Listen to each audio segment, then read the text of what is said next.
우리가 종종 사용하는 사자성어 중에 언행일치라는 말이 있습니다. 이것은 그 말과 또 행동이 이렇게 똑같이 일치하는 사람을 뜻합니다. 이와 정반대되는 사람을 보고 우리는 언행불일치라고도 하죠.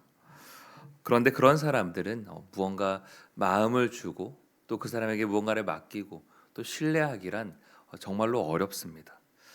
왜냐하면은 그 사람이 말하는 것과 또한 그 사람이 행동하는 것이 그렇게 서로 충돌하기 때문입니다. 사람과 사람 사이의 관계에서도 그럴지언정 우리가 하나님과의 관계에 있어서는 더욱더 유의해야 합니다. 우리가 하나님께 말하고 고백하는 것이 우리의 삶으로 나타내고 또한 실천되어져야 하기 때문입니다. 그래서 우리의 말과 행동을 통하여서 하나님을 실망시켜 드리지 않고 믿음의 사람이 되어야 하는 것입니다. 오늘 본문은 민수기 32장의 마지막 단락입니다.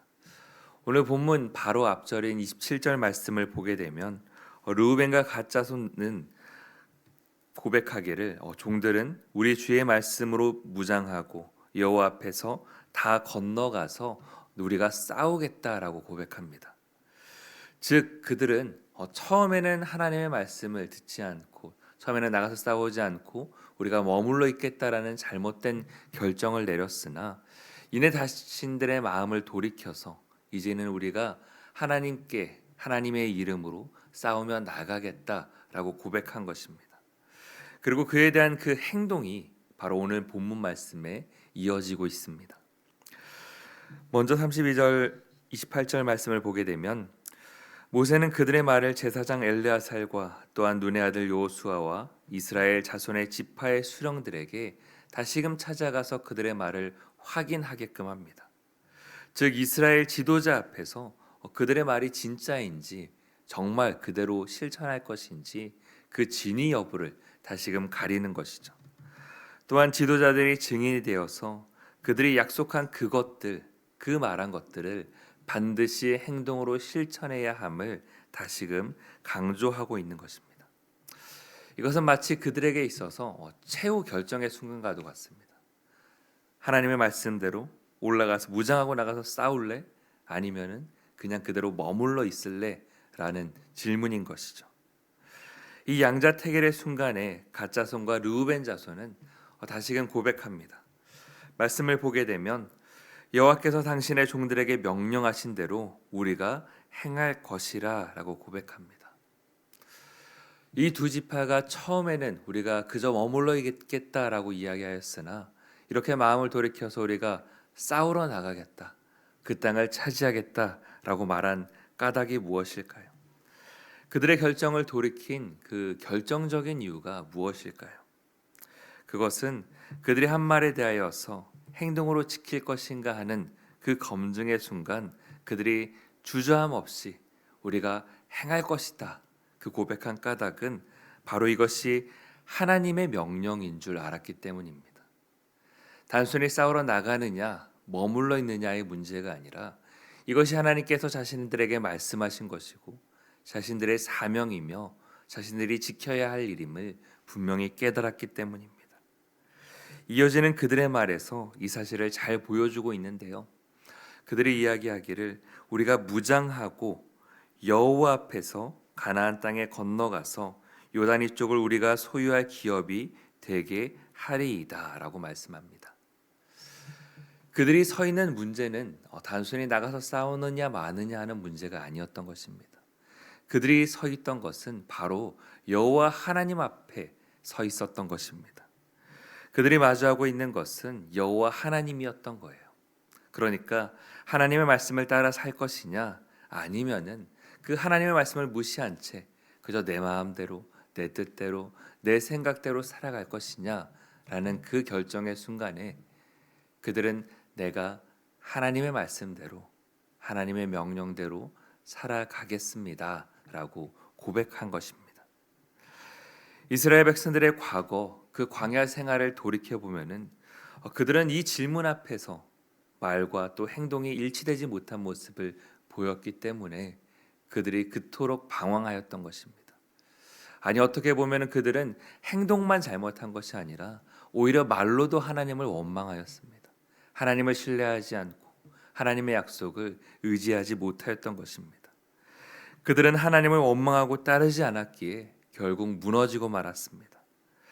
그랬던 그들이 이제는 그랬던 자신들의 그 과거, 그것을 타산지석 삼아서 다시금 질문되는 하나님의 그 명령 앞에 내가 이제는 하나님을 붙잡고 하나님의 말씀대로 내가 고백하고 또 나의 삶을 실천하며 살겠노라 라고 고백하는 것입니다.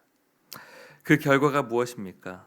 33절 말씀을 보게 되면 모세가 갓 자손과 르우벤 자손과 요셉의 아들 므낫세 반 지파에게 아모리인의 왕 시온의 나라와 바산 왕 옥의 나라를 주되라고 말씀하고 있습니다. 그들은 하나님께서 약속하셨던 것처럼 그 땅을 차지할 수가 있었습니다. 그렇다면 우리가 함께 우리의 모습을 돌아보기를 원합니다. 우리의 신앙은 과연 이들의 모습처럼 말과 행동이 일치된 삶의 모습들인가요? 우리에게 주어진 그리스도인의 책임을 우리는 다하면서 살아가고 있는가라는 것입니다. 그게 아니라면은 우리가 여러 가지 이유들로서 우리에게 주어진 그 책임과 의무는 무시한 채 그저 그 땅만 원하고 하나님이 주시는 복만을 원하고 있지는 않은지 우리의 모습을 우리는 생각해 보아야 합니다. 우리 자신을 생각해 본다면은 우리는 이미 하나님의 은혜로 구원받은 자들입니다.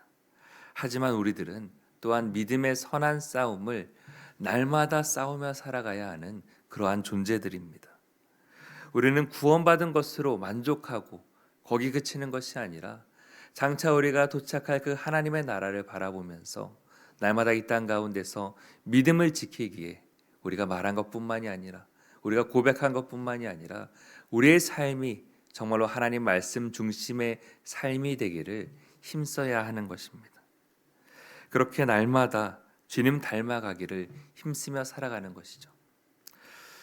그래서 우리 앞에 놓인 많은 유혹과 문제들 앞에서 우리들은 오늘도 매일매일의 삶 가운데에 여호와께서 명령하신 대로 여호와 앞에서 그 믿음의 싸움터에 싸우며 나가야 하는 것입니다. 그리스도인이 땅에서 누리는 그 하나님의 복은 결코 저절로 임하는 것이 아닙니다. 오늘 본문 말씀에 르우벤 그리고 므낫세 갓지파가 전쟁에 참여하여서 성읍을 재건하고 또한 그 약속을 이행하였던 것처럼 우리들도 하나님 앞에서 결심하고 또 헌신한 그것들을 끝까지 지키기 위하여서 날마다 싸우며 나가야 하는 것입니다. 믿음으로 순종하면서 하나님의 그 뜻을 실천하며 살아갈 때 그때야 비로소 하나님이 우리에게 주시는 그 복, 예비하신 그 땅을 우리가 누리게 되는 것입니다. 그런데 우리가 그 믿음의 싸움을 싸우러 나갈 때에 참으로 걱정되고 또 두려운 것이 현실이죠. 우리가 어떻게 싸울 수 있을까 염려되는 것이 우리의 현실의 모습들입니다. 그럴 때 우리가 기억해야 되는 것은 이 모든 싸움은 결코 우리의 힘으로 싸우는 것이 아니라는 것입니다. 하나님의 손에 달린 문제임을 우리는 기억해야 합니다. 우리의 직장에서, 우리의 가정에서, 우리의 사업 가운데에 또한 우리가 그것들을 하나님께 내어 맡기고 나가야 하는 것입니다. 그럴 때 하나님께서 우리에게 승리를 허락해 주실 것입니다. 그렇다고 하여서 또 우리가 누리는 많은 것들이 우리가 스스로 된 것이 아니라 하나님께서 우리에게 허락하여 주신 것임을 우리는 또한 날마다 기억하며 겸손한 모습으로 살아가야 합니다. 다만 하나님께서 그 땅을, 그 지경을 우리에게 맡겨주셨음을 우리는 기억하고 그것이 내 것이 아님을 고백하면서 날마다 여호와 하나님 앞에서 우리의 말과 행동이 일치되는 삶을 살아가야 하는 것입니다. 이스라엘 백성들처럼 우리에게 맡겨주신 그곳에서 날마다 주님께서 허락하여 주시는 승리가 가득한 인생이 되기를 원합니다. 그래서 오늘 하루의 삶 가운데에도 매일의 삶 가운데에도 우리가 만나는 문제들 앞에서 우리가 주저하지 않고 하나님을 붙잡고 의지하며 승리의 걸음을 살아가는 우리 모두가 되기를 주님의 이름으로 축원드립니다. 기도하겠습니다.